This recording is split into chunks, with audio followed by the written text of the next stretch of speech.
boa tarde. Começa agora pela TV Aberta de São Paulo mais um programa Minha Escola.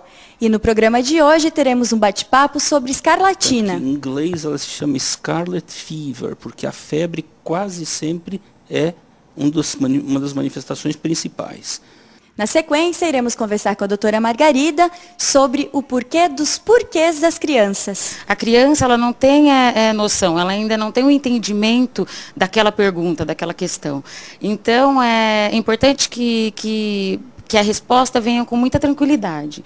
E ainda no programa de hoje, você irá acompanhar o ensaio da criançada para a festa de final de ano do Fadelito.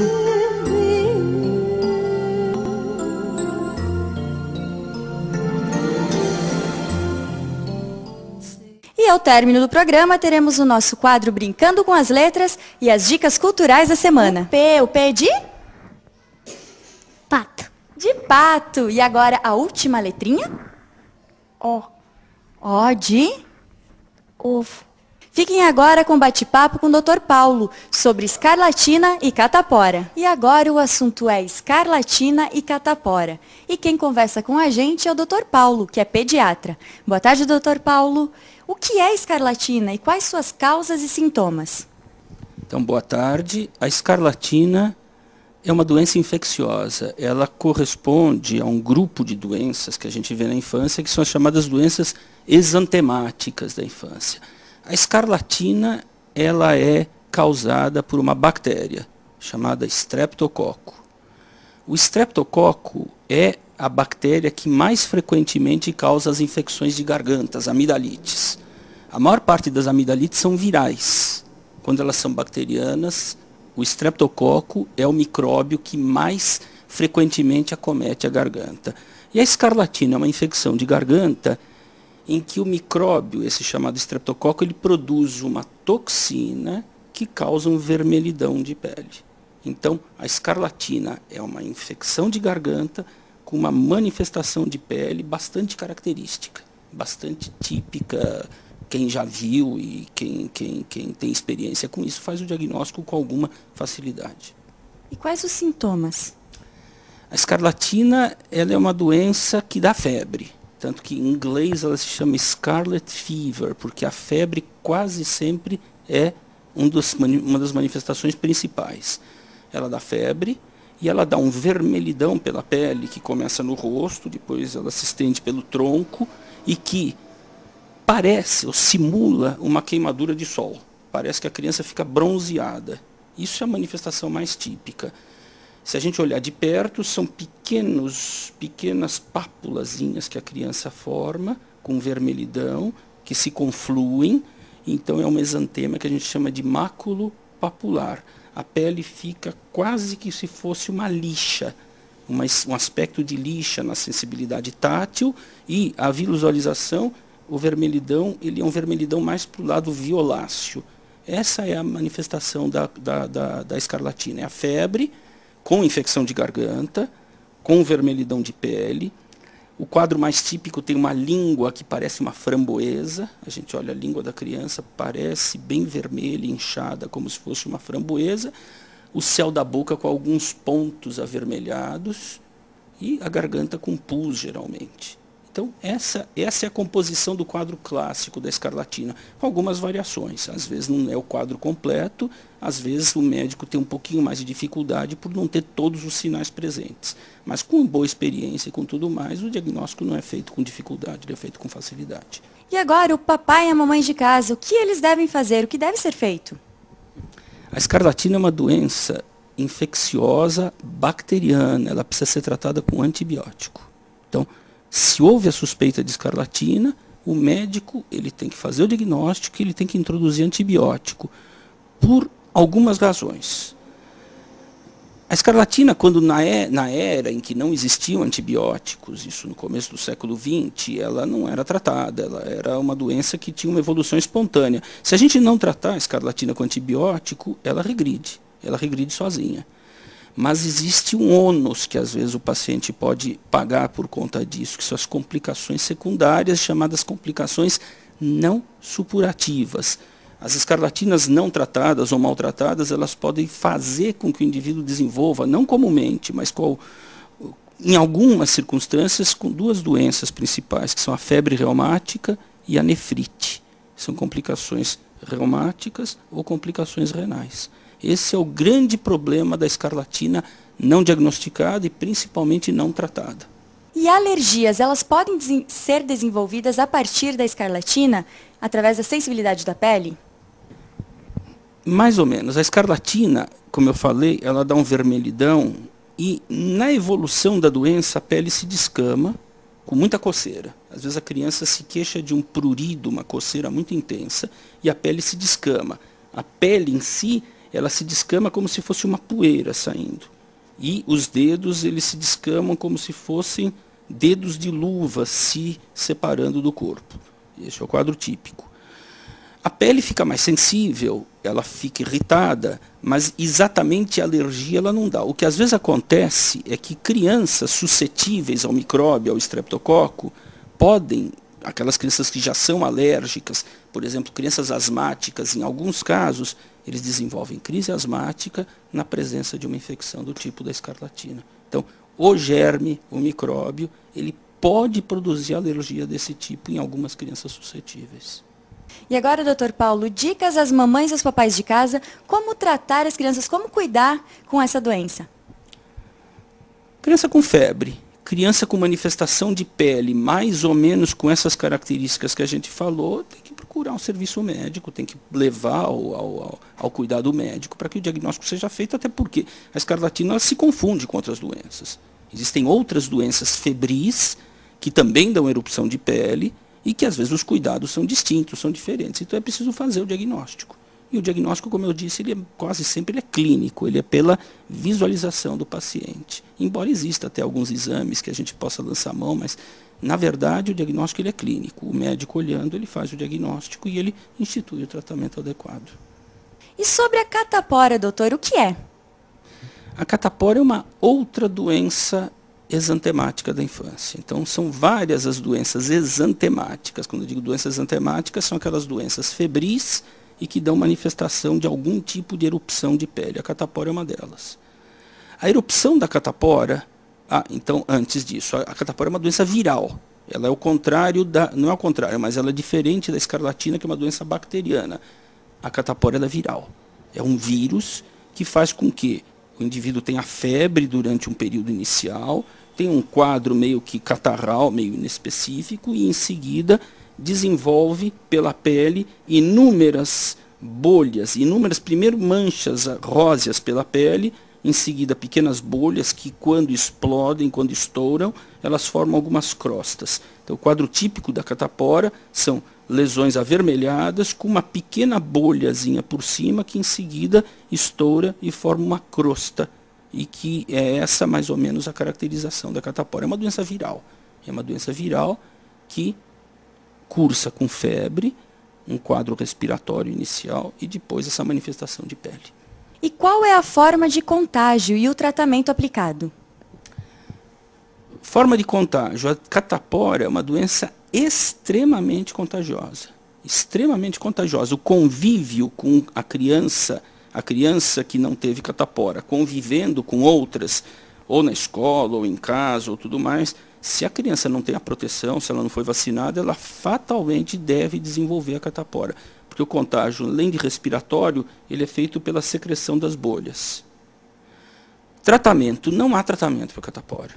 Não existe tratamento para catapora, pelo menos não nas formas convencionais. A catapora é uma doença viral e as doenças virais elas têm uma evolução limitada por si próprias.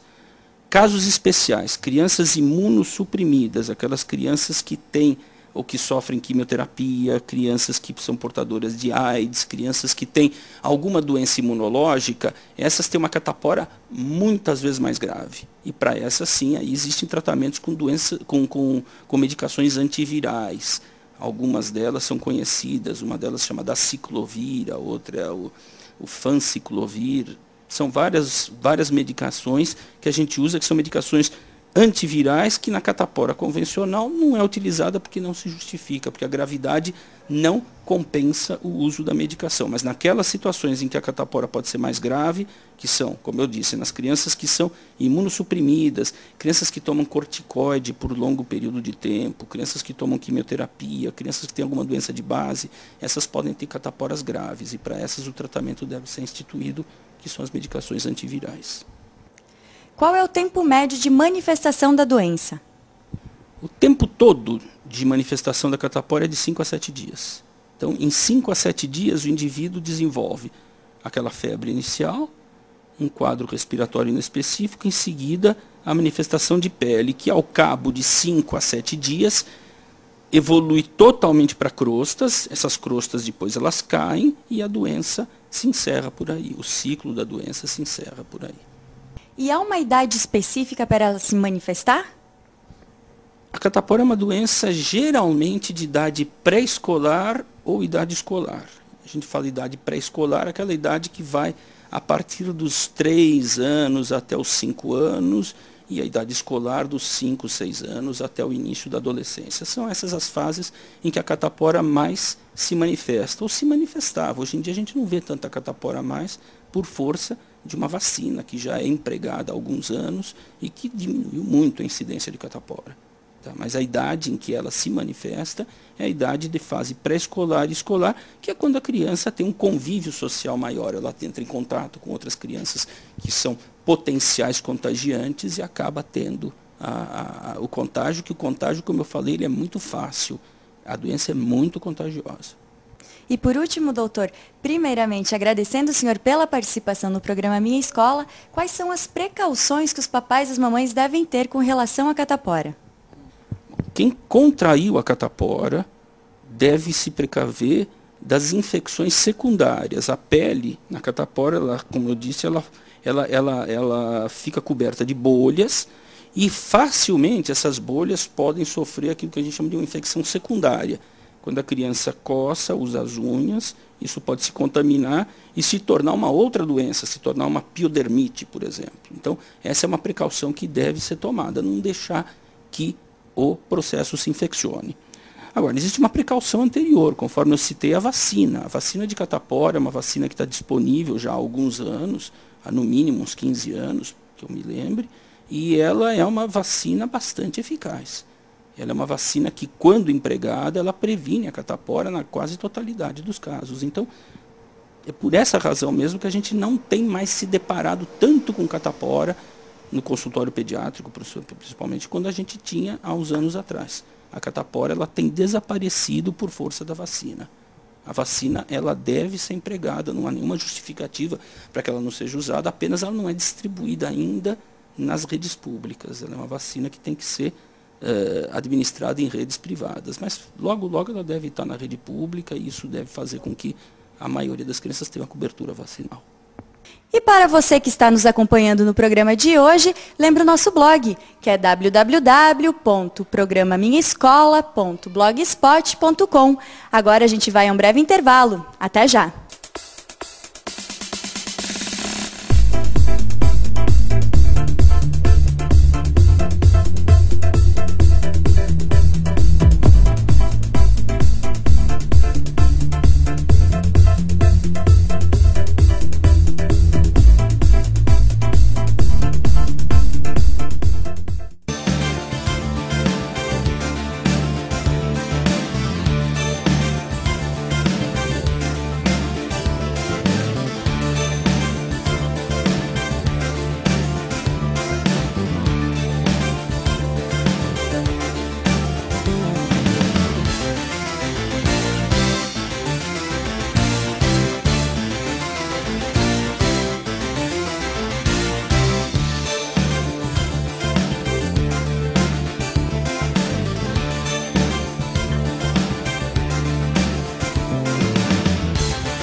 Fadelito, do berçário à pré-escola.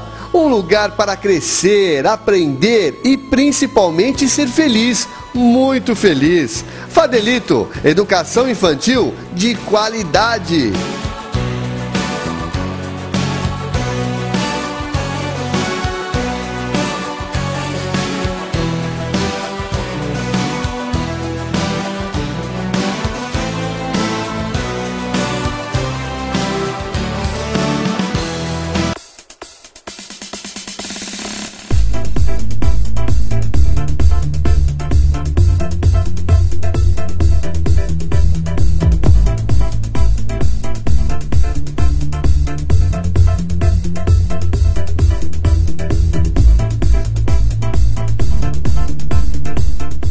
E o programa Minha Escola está de volta. Fiquem agora com bate-papo com a doutora Margarida, sobre o porquê dos porquês das crianças. E hoje um dos assuntos é a curiosidade das crianças. Por que elas perguntam tantos porquês? Por que disso, por que daquilo? Quem conversa comigo é a Margarida, que é psicóloga clínica. Boa tarde, Margarida. Por que a curiosidade é aguçada em determinada faixa etária das crianças? Boa tarde. Na verdade, não existe determinada faixa etária. A criança, desde que nasce, tudo é novo para ela, né? O mundo é novo. Então, através da estrutura cognitiva, dela, naquele momento, ela vai ter como interagir com esse mundo, né? A criança, desde pequenininha, ela começa as sensações, né? Ela traz objetos à boca. Então, essa é uma forma de porquê também. Ainda não usando a linguagem, mas uma forma de porquê. Então, não existe uma determinada idade, mas existe qual é a estrutura cognitiva, o que ela precisa assimilar para adquirir mais conhecimento. E quando começa e termina a fase dos porquês? Na verdade, os porquês, eles começam junto com a linguagem, né? Nesse momento, a estrutura cognitiva, ela já assimilou, né, o gosto, a forma das coisas. Aí eles começam a querer entender o quê? O significado daquilo. Eles percebem que o objeto não está ali por si só, e nem a palavra existe, né? Ela tem um significado. E eles têm necessidade de descobrir, de entender que significado é este. E Margarida, quando os papais e mamães ficam constrangidos com as perguntas das crianças, o que fazer? Na verdade, a interpretação do adulto, do pai, da mãe, ela que faz com que a pessoa se sinta constrangida. A criança, ela não tem noção, ela ainda não tem o entendimento daquela pergunta, daquela questão. Então, é importante que a resposta venha com muita tranquilidade. Não importa o assunto que seja, porque isso pode ser que crie um tabu na criança. E agora uma situação diferente, quando o papai e a mamãe não sabem as respostas. O que fazer também nessa situação? Procurar respostas, né? Até porque você vai ensinar outra coisa muito importante para o seu filho. Quando não sabe, perguntar. Né? É inteligente buscar novas informações e novos conhecimentos. E aproveita e aprende com o seu filho. E por vezes são tantas as perguntas dos baixinhos que perdemos até a paciência, devido à rotina, o cansaço ou até a irritação dos próprios papais e mamães. Vale um cala-boca? Vale um não fale mais agora? De que forma isso pode interferir no desenvolvimento da criança? Na verdade, violência nenhuma vale, né? Seja ela verbal, física. Ter um filho demanda bastante responsabilidade. É claro que existem momentos que você não pode dar atenção, mas a forma de se dizer isso é muito importante, porque nesse momento a gente está formando a estrutura cognitiva, a cognição da criança, as crenças, a interpretação de mundo, e isso, após principalmente os 7 anos, vai com ela até o resto da vida, né? Então, se você trata uma criança, por exemplo, com cala-boca, você pode transformar aquela criança em uma pessoa submissa, e isso vai atrapalhá-la futuramente no trabalho, nos relacionamentos, ou o contrário, né? Você pode ensinar para uma criança a ser violenta, né? A quando não encontrar respostas, agir de forma não bacana. Então, uma palavra usada naquele momento, um comportamento errado, aí que está a grande responsabilidade. Você vai fazer com que o seu filho seja feliz ou sofra no futuro. E agora, por último, para o papai e mamãe de casa, quais são as dicas durante esse período de desenvolvimento? Aproveitar. Eu acho que com criança a gente tem que aproveitar tudo, né? Se eles estão adquirindo, assimilando novos conhecimentos, mudando os esquemas que eles já têm, acomodando e buscando outras informações, aproveite e faça isso também. Porque de repente esse cala a boca aí que você falou esteja atrapalhando um pouco, ou seja, a pessoa se acomodou ou na profissão ou no relacionamento e não está conseguindo buscar novas interpretações do mundo. Então aproveite o que a criança tem de melhor, né? Essa ingenuidade e a busca pelo conhecimento, porque isso é bom em qualquer idade. Acompanhem conosco o ensaio da criançada para a festa de final de ano e formatura das crianças das escolas Fadelito. Acompanhem.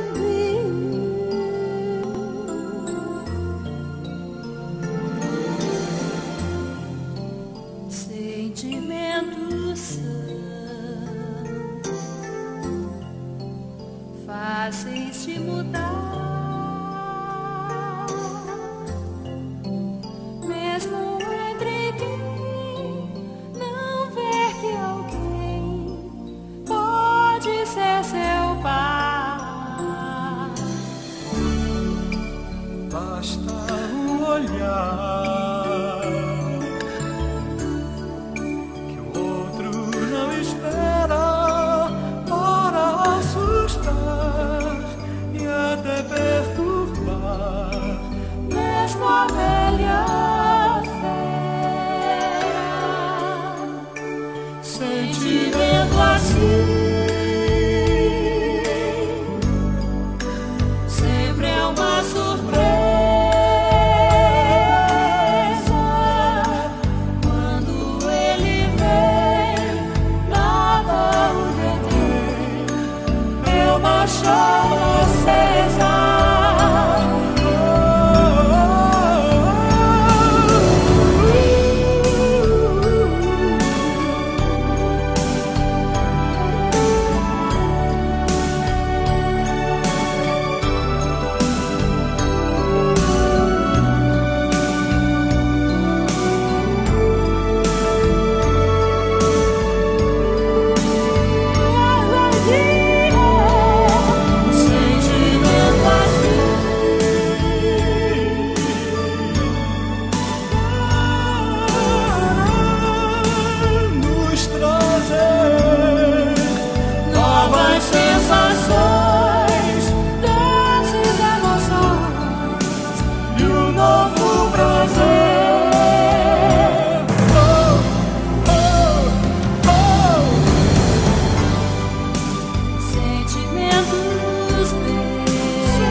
Como uma canção para a velha fera.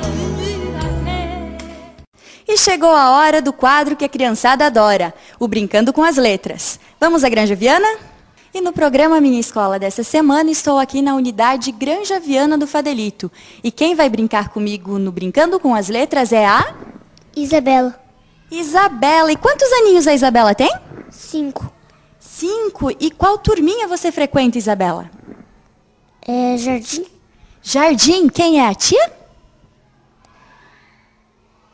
Não lembra quem é a tia do Jardim? Não. Não lembra. Eu acho que é a tia Cida, será? É. É a tia Cida? E você já sabe ler e escrever? A tia Cida já está ensinando? Sim. E qual foi a palavrinha que você escolheu hoje para brincar com a gente?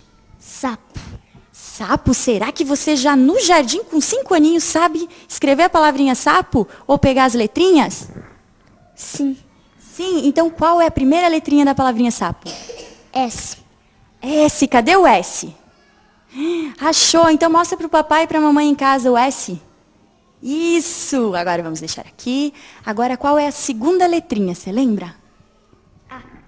A de? Avião. De avião, isso! Agora, qual é a terceira letrinha da palavrinha sapo? P. O P é de? Pato. De pato. E agora, a última letrinha? O. O de? Ovo. De ovo. Olha que bacana. Agora, quantas letrinhas tem a palavrinha? Vamos contar? 1, 2, 3, 4. 4 letrinhas. Parabéns, Isabela. Você já montou a palavrinha sapo. Parabéns e obrigada pela participação no quadro. Fiquem agora com as nossas dicas culturais da semana. Vamos às dicas culturais dessa semana. Papai Noel existe. Nesta releitura dos contos